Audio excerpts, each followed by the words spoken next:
జై శ్రీమన్నారాయణ. ఈరోజు మనం ధర్మపదం గ్రంథములో చాప్టర్ 4 విభాగము 187 రధికత్రయం వచ్చారా రాలేదా అని విచారణ చేస్తున్నాడు మహారాజు. పాండవులను క్షమించండి అని ధృతరాష్ట్ర గాంధారీలకు చెబుతున్నాడు శ్రీకృష్ణ పరమాత్మ. ఈ విభాగంలో చూద్దాం. సంజయ, చాలా సమయం అయింది కదా, ఆ మిగిలి ఉన్న కురు రధికత్రయము కృపాచార్యుడు,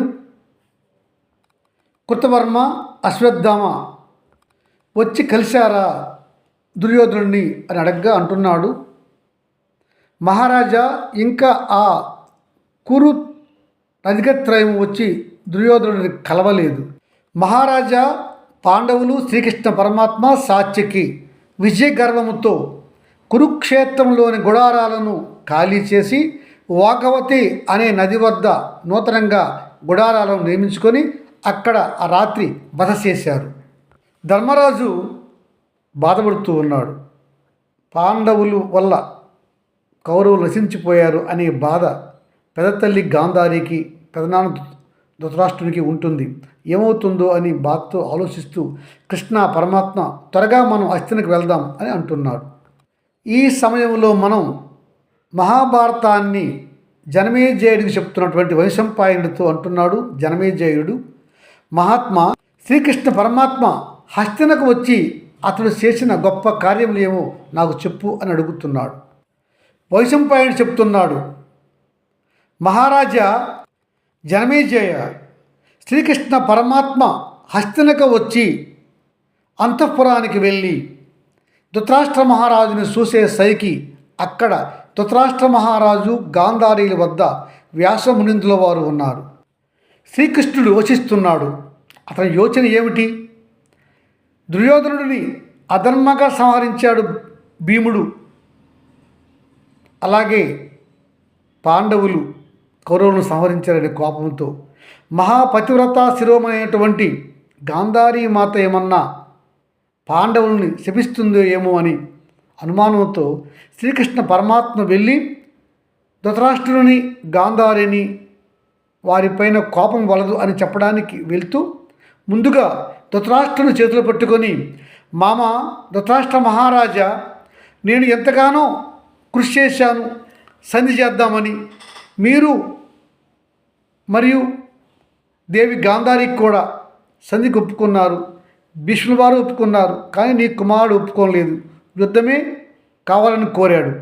యుద్ధం జరిగింది, ఇది ధర్మంగానే జరిగింది, నువ్వు కూడా విన్నావు కదా. ఈ యుద్ధంలో నీ కుమారుడు చేసినటువంటి తప్పుల వల్లనే నీ వంశము నేడు నిర్వీర్యమైంది, నిర్వంశమైంది.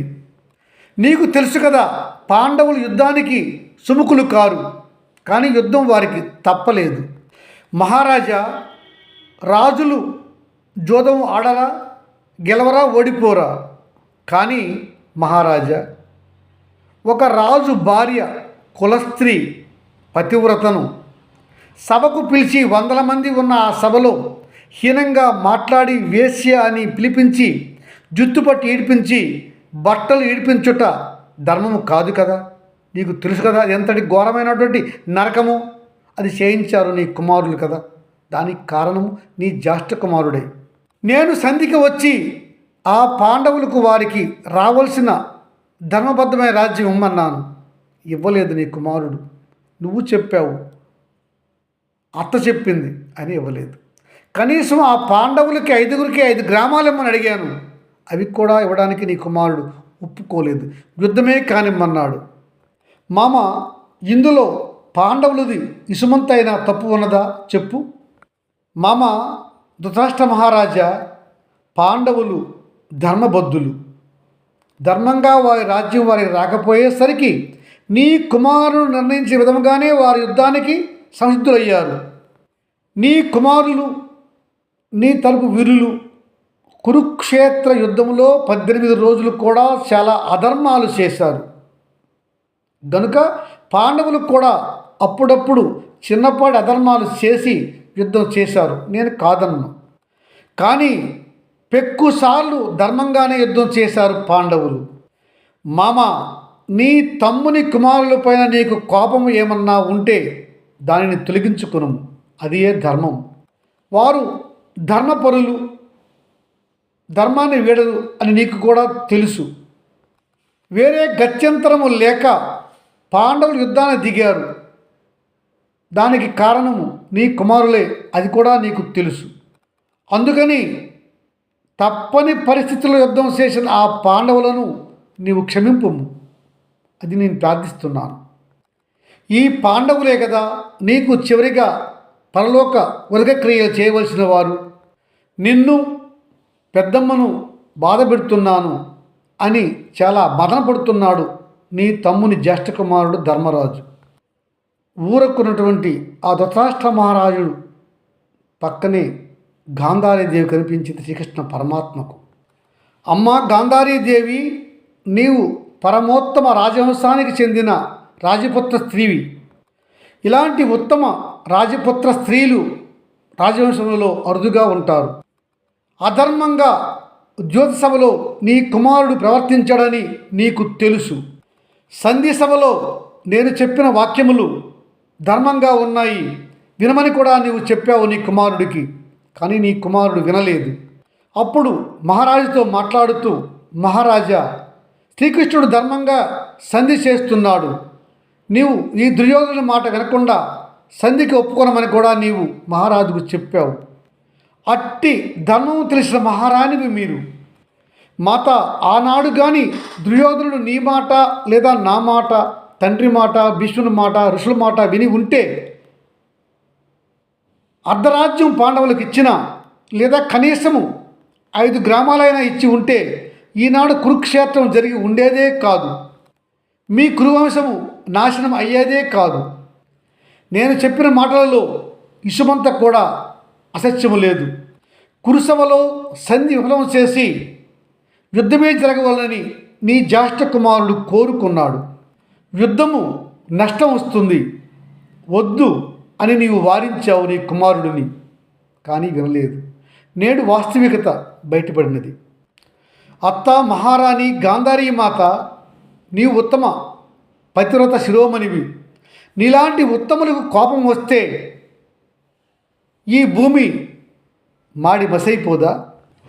నీవు పాతివ్రత్యం అనే తపస్సుతో నిండి ఉన్నదానవు, పాతివ్రత్య తపోధనురాలివి.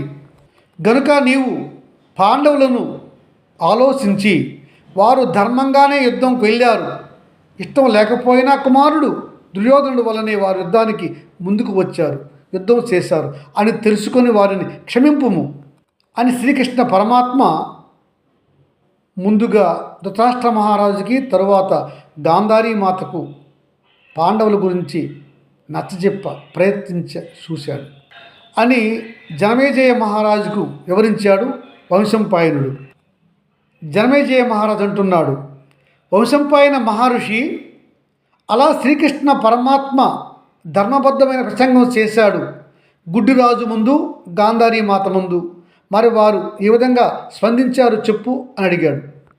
గాంధారీదేవి మాట్లాడుతూ, శ్రీకృష్ణ, అమితమైన బాధ, గర్భశోకంతో నేను ఏడుస్తూ ఉన్నాను అంటూ కళ్ళుతో నీళ్లు కారుతూ తుడుచుకుంటుంది కొంగుతూ ఆ మాత. కృష్ణ, నీ మాటల వల్ల నాకు కొంత ఊరడి కలిగింది.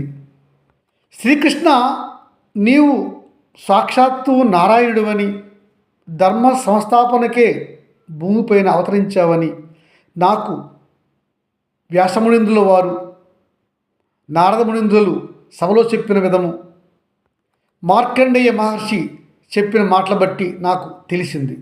నీవు శ్రీహరి అంశవని, నువ్వు చిన్నప్పుడే పలు గొప్ప కార్యాలు చేశావని విన్నాను. నీవు దైవ స్వరూపమని నేను నమ్మాను.